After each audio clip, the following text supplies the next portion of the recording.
contexte de gestion axée sur les résultats, la Commission, après s'être imposé un exercice de planification stratégique qui a consisté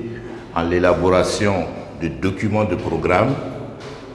a mis en place le budget programme. Pour la maîtrise donc de cet instrument, la Commission a ressenti la nécessité, je devrais même dire l'obligation, de former tous les acteurs, les cadres des différents services,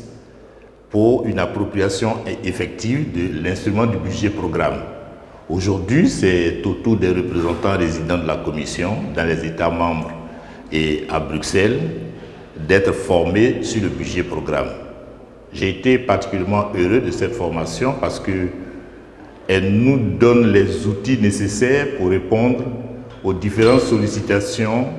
de la direction de l'évaluation de la stratégie, je veux dire donc de la Commission, en ce qui concerne notamment l'élaboration des documents de programmation des dépenses et en ce qui concerne l'élaboration des rapports annuels de performance. Donc je pense qu'au sortir de cette formation, nous sommes davantage outillés pour jouer notre participation dans l'utilisation de cet outil qui devrait permettre à la Commission d'assurer l'effectivité de la mise en œuvre du processus d'intégration. Donc il était important pour les représentants résidents de s'impliquer pleinement dans la mise en œuvre du budget programme, d'identifier leur rôle déjà dans ce nouveau dispositif et surtout de proposer donc aux autorités quelles sont les actions phares qu'ils peuvent mener dans le cadre du règlement financier, surtout en s'étant approprié tous les outils du budget programme et tout le processus du budget programme. Donc c'est une formation qui est très bienvenue et qui permettra aux représentants résidents de jouer pleinement le rôle qui est attendu